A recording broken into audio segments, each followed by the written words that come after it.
حضرت جنید بغدادی، یہ تو حضور غوث اعظم کے بھی پیر ہیں نا، یہ تو حضرت داتا علی اجمیری کے بھی پیر ہیں۔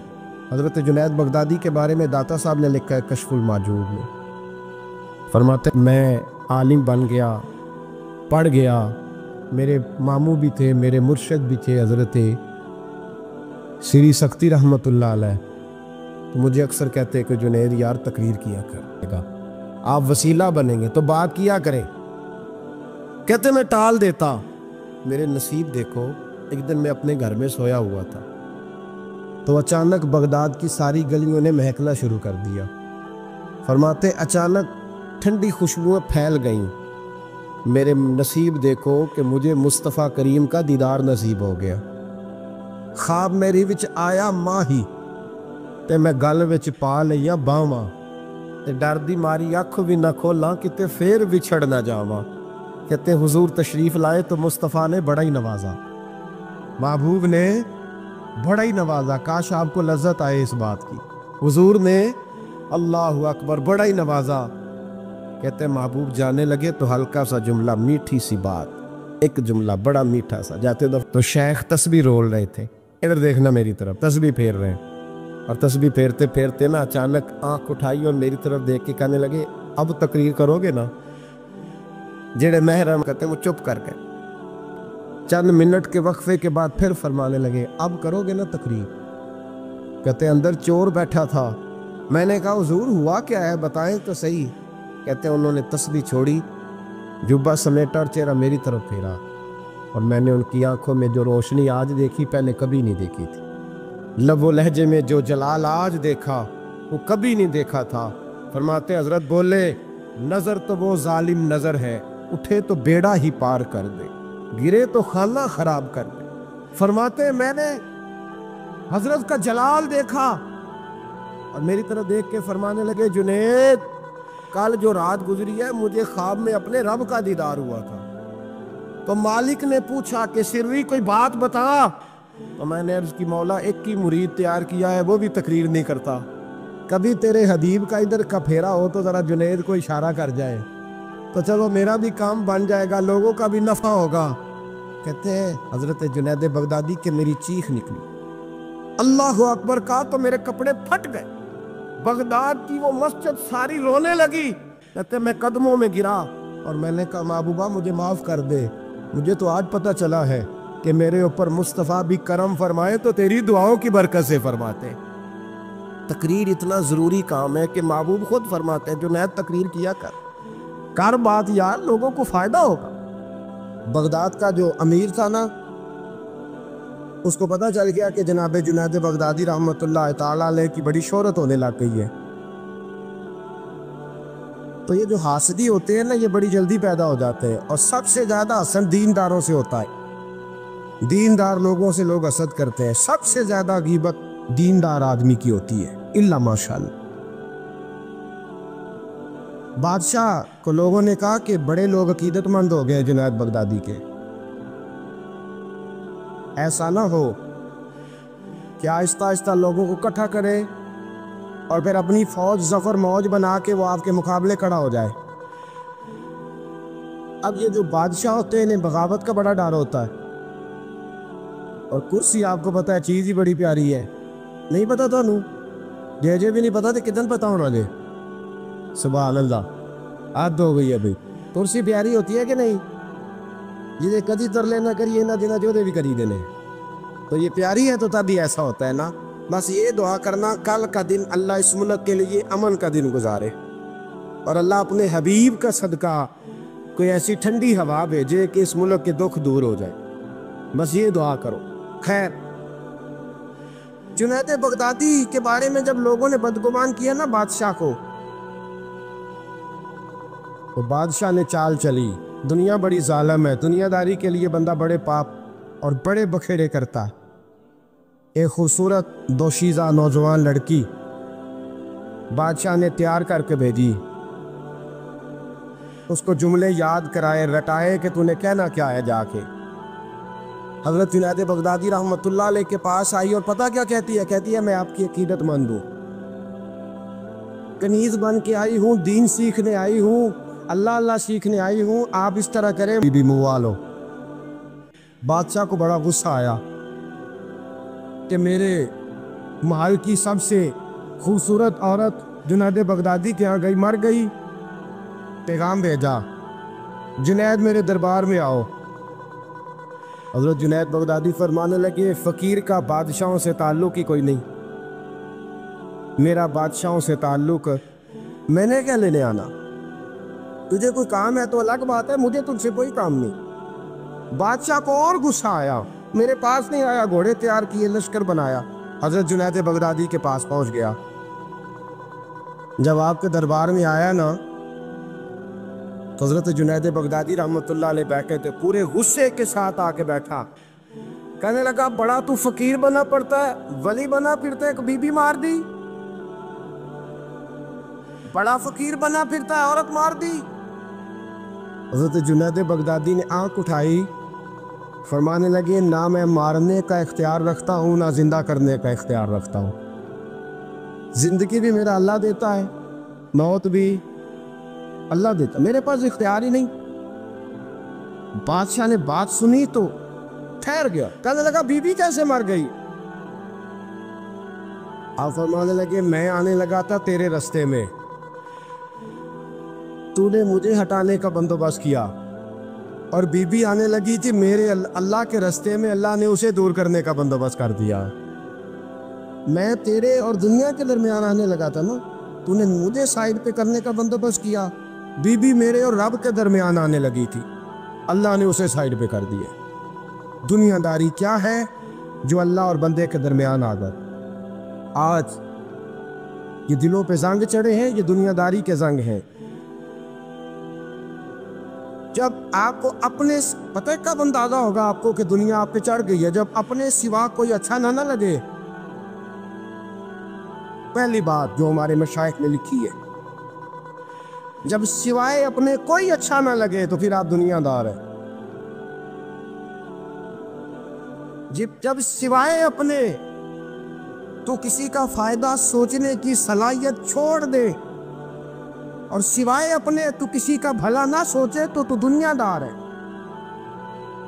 اور جب اپنی ذات کو سکون دینے کے علاوہ تو کسی کو سکون دینے کو تیار نہ ہو تو دنیا دار ہے۔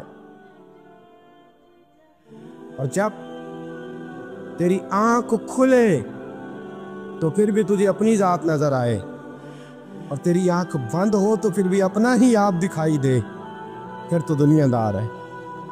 لیکن میرے دوست، اگر تیرا دل کرتا ہے کہ جو خیر مجھے ملی ہے اللہ میرے بھائی کو بھی عطا فرمائے تو پھر تو دیندار ہے۔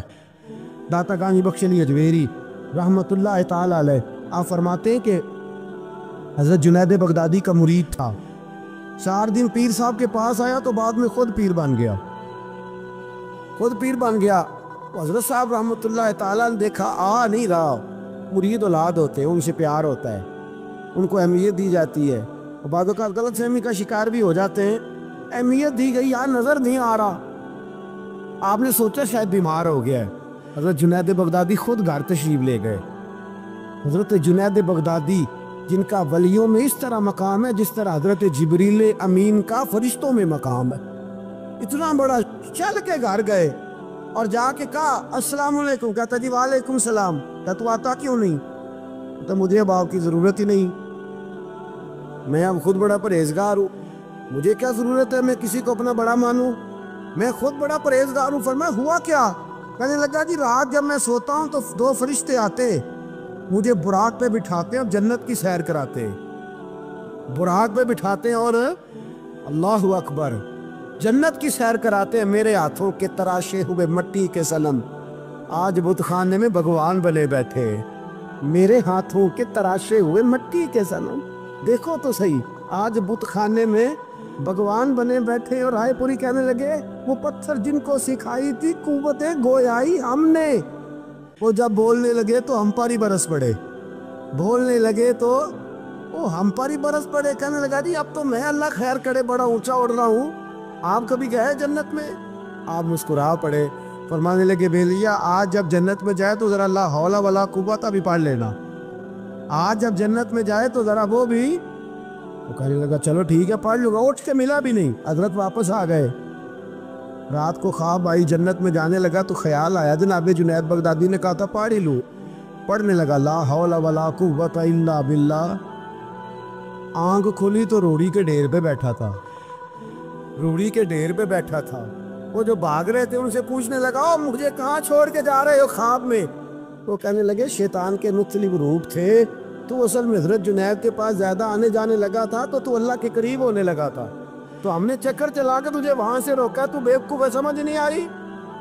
اب رونے لگا جاؤں تو کس منہ سے جاؤں، حاضری دوں تو کس منہ سے دوں، اب میں کیسے جاؤں اس کی بارگاہ ناز تک، کس طرح حاضری دوں، گرا جو ان کی نگاہ سے وہ سنبھل نہیں سکتا۔ لیکن جیسے ہی دروازے سے اندر داخل ہوا، حضرت جنید نے آنکھ اٹھائی اور مسکرائے، فرمایا میں نے تجھے پہلے ہی کہا تھا کہ لاہور تو پڑھ لینا، فرمایا آ جا، اللہ والوں کے دروازے بند نہیں ہوا کرتے، رب کریم کے بندوں کے دروازے تم ہی بند کرتے ہو، دل کا دروازہ جب بھی کرتے ہو، یہاں تو دروازہ کوئی قابل تو ہو، ہم شان نہیں دیتے، مانگنے والوں کو تو دنیا بھی نہیں دیتے ہیں، تو آ تو صحیح، تو دیکھ تو صحیح، آج ہی بڑی خانقاہیں آباد ہیں، بڑے اللہ کے بندے جو بڑے طریقے سے لوگوں کو قائل کرنے والے، سمجھانے والے، لیکن ہم کسی کے ساتھ اصلاح کا تعلق قائم کرنے کو تیار، یہ والا سرمایہ ہم اکٹھا ہی نہیں کرتے، ہم خود بڑے ہیں، تو بڑے عدل کرتا ہے۔ تو کہنے لگے اسی لیے کہ میں نے حضرت ابو الحسن خرقانی کی ڈیوٹی کی ہے، میں نے ایک اللہ کے بندے کی، اس نے میرا دل صاف کر دیا ہے۔ کہنے لگے حضرت ابو الحسن خرقانی کو میں نے پیغام دیا، میں نے کہا چھڈو سارے، پہلے اتھے حاضری دئیے، ایک قضا نہ ہو جائے، اللہ خیر فرمائے۔ تو کہا اب بادشاہ وقت مامور غزنوی کہنے لگا حضرت ابو الحسن خرقانی سے ملنا ہے، تو فرمانے لگے کہا دیا کہ مجھے، کہنے لگا جی مجھے، تو فرمانے لگے آجا ملنا ہے تو میرا کیا کام ہے تیرے پاس؟ وہ کہنے لگا آپ کو پتہ نہیں میں اولی الامر ہوں، بادشاہ وقت اطیعوا اللہ واطیعوا الرسول واولی الامر منکم، تو آپ فرمانے لگے میری ابھی اطیعوا اللہ واطیعوا الرسول ہی پوری نہیں ہوئی، اس سے آگے گزروں گا تو کوئی اور بات ہوگی نا۔ خیر مجبور ہو گیا ابو الحسن خرقانی، توجہ ہے آپ حضرات کی، کہتے ہیں حضرت کے مجھے مجبور کر دیا تو میں خود گیا ملنے، جب میں ملنے حاضر ہوا نا تو میرے دل میں خیال آیا کہ شاید بابے کا خیال ہے کہ میں کنجوس بادشاہ ہوں، میں نے جب دیے نا موٹے نذرانے، اور جب میں نے ہیرے جواہرات مسلح کے نیچے چھوڑے اور چمک آنکھوں تک آئی لے کے آیا تھا، اور اب تو جا رہا ہے تو اللہ والوں کے بارے میں دل صاف کر کے جا رہا ہے، اب تیری عزت کرنا ضروری ہو گیا۔ میرے عزیز یاد رکھیے گا، یہ جو صحبت صلحاء ہے یہ ریگ مار کا کام کرتی ہے، یہ باطن کو روشن کرتی ہے، یہ نکھار پیدا کرتی ہے، لیکن جائے اللہ کے بندوں کے پاس، دیکھیں نا میں نے پہلے بھی کہا تھا، ایک دفعہ پھر بات دہراتا ہوں، میں نے اپنے حضرت سے ایک دفعہ کہا کچھ مریدوں کو پروٹوکول ملتا ہے اور کچھ بیچارے ایسے ہوتے ہیں جن کو جھڑکیاں ملتی ہیں، تو آپ فرمانے لگے پروٹوکول ان کو ملتا ہے جن کا ڈر ہو کہ کہیں بھاگ نہ جائیں، ان کو پروٹوکول، اور جن کا پتہ ہو نا جتنے مرضی جوتے مارو میرا ہی ہے، اس نے کہیں جانا، ان کو ضرورت نہیں ہوتی پروٹوکول کی۔ ہم تو آستانوں پہ بھی جاتے ہیں کسی جگہ، ہاں ایک بات ضرور میں ضرور کہوں گا، خانقاہ پہ جائیے، اس خانقاہ پہ جہاں اللہ اور اس کے رسول کے دین کا درس دیا جاتا ہے، جہاں سونا مرشد سچا مرشد سے آگے بات نہیں جاتی، اور جہاں سوائے ایک ذات کی شخصیت پرستی کے کوئی اور نعرہ ہی نہیں لگتا، ہم ان خانقاہوں کے قائل ہیں۔ ہماری وہ خانقاہ ہیں جہاں رب کا ذکر ہوتا ہے، جہاں اللہ کے نعرے لگتے ہیں، جہاں رب کریم کو یاد کیا جاتا ہے، یہاں صوفی بیعت اپنی کرتا ہے لیکن وہ توجہ اللہ کریم کی طرف کراتا ہے، وہ سنت اور شریعت کی پابندی کراتا ہے، وہ لوگوں کو دین کا رستہ بتلاتا ہے، لوگ جاتے اس کے پاس ہیں لیکن رستہ انہیں مدینے والے محبوب کا بتایا جاتا ہے۔ جس لگا شریعت کی پاسداری، ہم تو کچی بات ہی نہیں کرتے، بالکل کوئی لیت و لالا نہیں، کچی بالکل نہیں، 100% نہیں، وہ بانگے تو حل کہتے ہیں، جو شریعت کا باغی ہے ہم اس کے باغی ہیں، ہم اس کے بولیے، ہم اس کے۔ انہیں ایک بندہ کہنے لگا پچھلی باری، کہندہ جی ایک بابا ہے نیشنل تے، اے بابا اپنے ہم سجدے پہ کراندہ ہے، کہ میں کہ بابا انہوں نے آکو تُسی رکھ لو، اسا ایدہ کی کرنا ہے، کچھ ضروری ہے سانو دینا جے بابا۔ اس طرح کے کئی بدتمیز ہیں، ہمارا ان سے کوئی تعلق، ہمارا ان سے کوئی رشتہ، ہمارا تو رشتہ ان لوگوں سے ہے جو اللہ اور اس کے رسول کی بات کرتے صلی اللہ ہو، جو قرآن کا پیغام دیتے ہیں، جو حدیث مصطفیٰ کھول کے اپنے مریدین کے آگے رکھتے ہیں، ہمارا تو ان لوگوں سے رشتہ ہے۔ ہم کو جاہل آدمی کو جاہل بات کرے تو ہم اس کے ذمہ دار ہیں، ہماری کوئی ذمہ داری۔ اور ویسے بھی جب ہم کہہ ہی نہیں رہے ہمارا بندہ ہے تو تم ہمارے کھاتے میں کیوں ڈالتے ہو؟ جیڑا بندہ بھی غلط کرے ساڑھے کھاتے پہ آ جاندو، جیڑا بھی غلط کرے، ہم بالکل قائل نہیں ہیں۔ میں نے ایک بہت بڑی اجتماع میں اعلان کیا تو پھر کہتا ہوں، آج جن درباروں پہ نشہ بکتا ہے ہم ان درباروں کو بند کرنے کے قائل ہیں۔ جس جگہ عیب ہوتا ہے ہم اس جگہ لوگوں کو قصداً منع کرتے ہیں جانے، قصداً کہتے ہیں بالکل نہ جاؤ، قطعاً نہ جاؤ، کوئی ضرورت۔ دربار مزار اللہ کے ذکر کی جگہ ہے، اور اگر وہاں اللہ کا ذکر نہیں ہوتا، کوئی بدتمیزی ہوتی ہے تو وہاں جانا درست ہے؟ عورتوں کا درباروں پہ جانا درست ہے؟ ہم قائل ہی نہیں ہیں، قطعی طور پہ قائل ہیں۔ عورت بڑی با پردہ جائے گی، اس صورت میں جائے گی جب گزارا ہی نہ ہو، تو کیا ضرورت ہے؟ بالکل ہم قائل نہیں ہیں ان چیزوں کے۔ ہم اہل تصوف ان لوگوں کو مانتے ہیں جو دین کی بات کرتے ہیں، دین کا، اور جسے بسم اللہ بھی سیدھی نہ پڑھنی آئے، رٹی رٹائی دعا مانگے۔ ہم تھوڑے خشک لوگ ہیں، ہم نہیں کرتے پیروی، ہم نہیں دست بوسی کرتے، دعا کر کے کھڑے ہو جاتے ہیں۔ سنو، وہ آپ نے حدیث سنی ہے نا کہ 70 صحابہ تھے اور ایک دودھ کا پیالہ تھا، تو حضور نے 70 کو پلایا تو 71ویں نمبر پر پیا۔ مصطفیٰ کریم نے فرمایا اگر میں اللہ کا رسول ہو کہ 70 غلاموں کا جھوٹا پیتا ہوں تو بتا تیرا، یہ بخاری مسلم ہے۔ لیکن اب ہماری نفاست پسندیوں کے رنگ بھی نالے ہیں نا، انہیں روٹی کھا لی ہے، اور اکثر اگر آپ ناراض نہ ہو تو بات کرنی پڑتی ہے، جب سامنے آ جاتی ہے تو کرنی پڑتی ہے۔ امیر کا جھوٹا ہو تو پھر خیر ہے، اگر غریب کا ہو تو جی چور صاحب تو پیے اور دے دیو، تو یہ ماڑے دا ہاتھ لگ گیا کہ تو کے لے آؤ، یہ ظلم ہے، یہ زیادتی ہے۔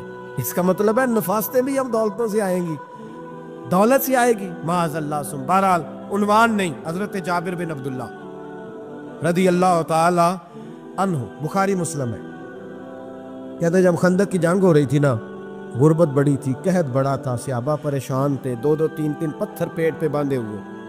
میں حضور کو دیکھ کے گھر آیا تو زوجہ سے کہا بھلی مانت کچھ ہے کھانے کی؟ کہنے لگی تھوڑے سے جوں ہے۔ تو میں نے کہا پیسو گی تو کتنی روٹیاں بنے گی؟ کہنے لگی 2-3، 4 بن جائیں گی۔ کہنے لگے سالن؟ زوجہ کہنے لگی اگر وہ بکری کا بچہ ذبح کرو تو 3-4 بندوں کا سالن بھی بن جائے گا۔ کہتے میں نے اسے ذبح کیا، بیوی سے کہا تو جاؤ پیس۔ کہتے میں نبی کریم کی بارگاہ میں حاضر ہوا صلی اللہ علیہ وسلم، حضور کی خدمت میں۔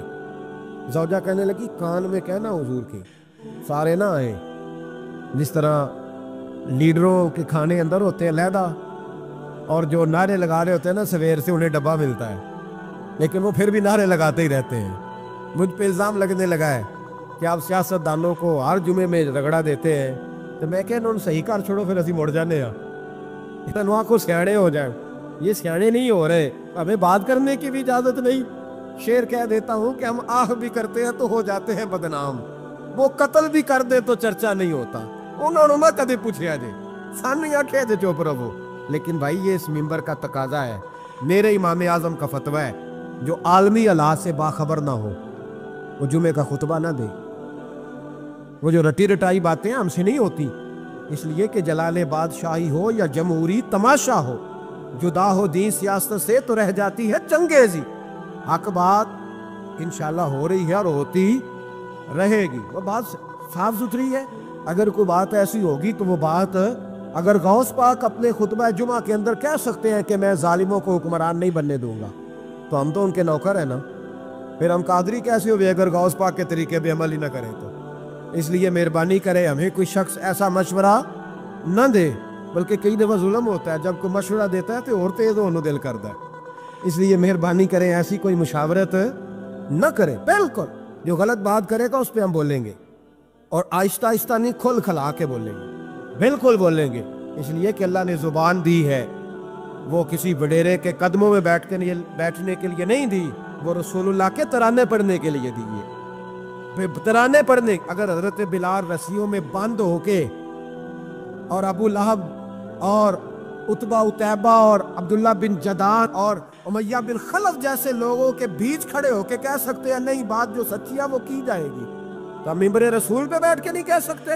اپنے بھی خفا مجھ سے ہے، بیگانے بھی ناخوش، میں زہر حلال کو کبھی کہہ نہ سکا کن، میں کہتا ہوں وہی بات سمجھتا ہوں جسے حق